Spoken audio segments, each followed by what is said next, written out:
Welcome to PSC journey. PSC ജേണിയുടെ പുതിയൊരു വീഡിയോയിലേക്ക് എല്ലാ കൂട്ടുകാർക്കും സ്വാഗതം. അപ്പോൾ ഇന്നത്തെ നമ്മുടെ വീഡിയോ എന്ന് പറയുന്ന ഒരു സ്റ്റഡി വ്ലോഗ് തന്നെയാണ്. അപ്പം കുറച്ച് കാര്യങ്ങൾ കൂടെ പറയാനുണ്ട്. അത് മെയിനായിട്ട് നമ്മളുടെ 5ാം ഘട്ട എക്സാം കഴിഞ്ഞതിനെ പറ്റിയിട്ടാണ് അല്ലേ. അത് എക്സാം എഴുതിയവരും അത് കണ്ടവരൊക്കെ തന്നെ ഷോക്കായിട്ടിരിക്കുകയായിരിക്കും. കാരണം നമ്മൾ ക്വസ്റ്റ്യൻ പേപ്പർ കണ്ടാൽ തന്നെ നമുക്കൊരു അയ്യോ എന്നുള്ളൊരു ഫീലാണ്.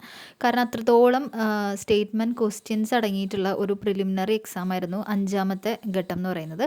അപ്പോൾ അതുകൊണ്ട് തന്നെ വളരെ രീതിയിൽ ടഫും ഒരുപാട് സമയം വേണ്ടി വരുന്ന ഒരു ക്വസ്റ്റ്യൻ പേപ്പറും ആയിരുന്നു അത്. അതുകൊണ്ട് തന്നെ എല്ലാവർക്കും അത് അത്രത്തോളം അറ്റൻഡ് ചെയ്യാനോ അല്ലെങ്കിൽ അത്രത്തോളം മാർക്ക് സ്കോർ ചെയ്യാനോ പറ്റിയിട്ടുണ്ടാവില്ല. അതൊരു സത്യമായിട്ടുള്ളൊരു കാര്യം തന്നെയാണ്. ബാക്കിയുള്ള 3ാമത്തെ ഘട്ടവും എനിക്ക് തോന്നുന്നു 3ാമത്തെ ഘട്ടത്തിനേക്കാളും ടഫ് തന്നെയായിരുന്നു ഈ ഒരു 5ാമത്തെ ഘട്ടം എന്ന് പറയുന്നത്. അപ്പോൾ പൊതുവിൽ ഇപ്പോൾ കഴിഞ്ഞതിൽ വെച്ചിട്ട് 3ഉം 5ഉം നല്ല ടഫുള്ള ഒരു എക്സാം തന്നെയായിരുന്നു. അപ്പോൾ ഒരു മെയിൻസിൻ്റെ പേപ്പർ പോലെയായിരുന്നു 5ാമത്തെ ഘട്ടത്തിൽ ഫീൽ ചെയ്തത്. അപ്പോൾ അതുകൊണ്ട് തന്നെ അത് എഴുതിയ ഒരു ഉദ്യോഗാർത്ഥികളുടെ ഒരു മാനസികാവസ്ഥ നമുക്ക് മനസ്സിലാക്കാവുന്നതാണ്. അപ്പോൾ നമുക്ക് അതിന് ഒരു PSCയോട് അഭ്യർത്ഥിക്കാനുള്ളത് ഒരു സെപ്പറേറ്റ് ഒന്നുകിൽ ഒരു സെപ്പറേറ്റ് കട്ട് ഓഫ് ഈ 3ഉം 5ഉം എഴുതിയവരെ കൂടെ പരിഗണിക്കാനായിട്ട് ഒരു സെപ്പറേറ്റ് കട്ട് ഓഫ് ഓരോ ഘട്ടത്തിലും, അല്ലെങ്കിൽ ഈ 3ാം ഘട്ടവും 5ാം ഘട്ടവും അവരോട് നീതി പുലർത്തുന്ന തരത്തിലുള്ള ഒരു കട്ട് ഓഫ് ഇടുക എന്നുള്ളത് തന്നെയാണ് ഒരു അഭ്യർത്ഥന എന്ന് പറയുന്നത്. അപ്പോൾ അതാണ് നമുക്ക് ആദ്യം തന്നെ ഇന്നത്തെ ഒരു വീഡിയോയിൽ പറയാനുള്ളത്. കാരണം കഴിഞ്ഞ ഒരു LDCയുടെ ഇതേപോലെ പ്രിലിംസ് വന്നപ്പോഴും ഫസ്റ്റ് ഘട്ടം എഴുതിയവർക്കും ഇതേ ഒരു അവസ്ഥയായിരുന്നു. അവർക്ക് ടഫും ബാക്കി എല്ലാവർക്കും അതേ പാറ്റേൺ, അതേ മോഡൽ അല്ലെങ്കിൽ അതിനോടനുബന്ധിച്ച സെയിം ക്വസ്റ്റ്യൻസ് വരെ ചെയ്തിട്ട് ബാക്കി എല്ലാവർക്കും എല്ലാ ഘട്ടങ്ങളും നല്ല സ്കോർ ചെയ്തു.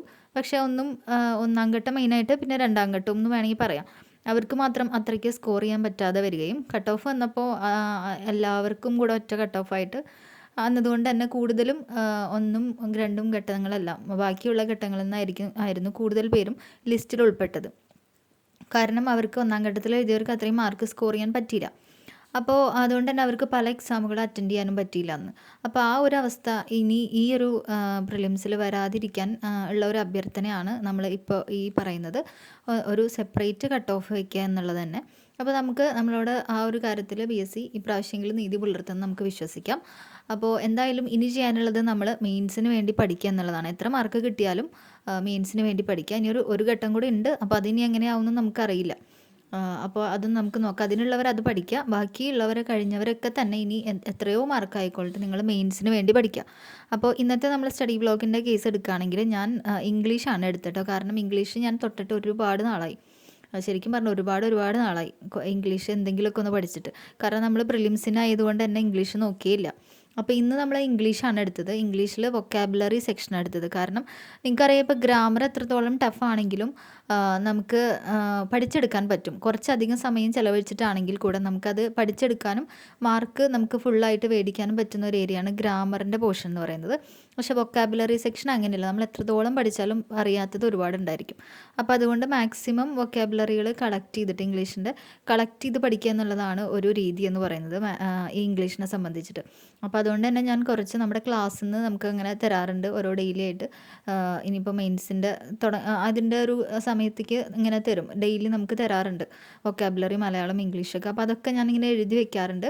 അപ്പോൾ ചിലതൊന്നും എഴുതി വെച്ചിട്ടില്ല. അപ്പോൾ അതൊക്കെ ഒന്നും കൂടെ ഞാൻ ഇല്ലാത്തതൊന്നും കൂടെ കളക്ട് ചെയ്ത് എഴുതി വെക്കുകയാണ് ചെയ്യുന്നത് കേട്ടോ. എഴുതി വെക്കുന്നതിൻ്റെ ഒപ്പം ജസ്റ്റ് ഒന്ന് മനസ്സിലാക്കി വായിക്കും കൂടെ പോവുകയാണെങ്കിൽ നമുക്കത് കൂടുതൽ നമ്മുടെ മനസ്സിൽ നിൽക്കും. അപ്പോൾ അതാണ് ഇംഗ്ലീഷിൻ്റെ കാര്യത്തിൽ ചെയ്യുന്നത്. പിന്നെ എന്ന് പറഞ്ഞാൽ നോട്ട്സും ഏതൊരു സബ്ജക്റ്റ് ആണെങ്കിലും നോട്ട്സ് എഴുതി പഠിക്കുന്നത് തന്നെയാണ് നല്ലത്.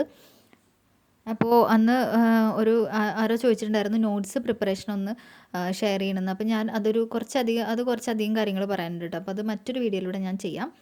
അപ്പോൾ മറ്റൊരു വീഡിയോയിലൂടെ കാണുന്നവരെ താങ്ക് യു.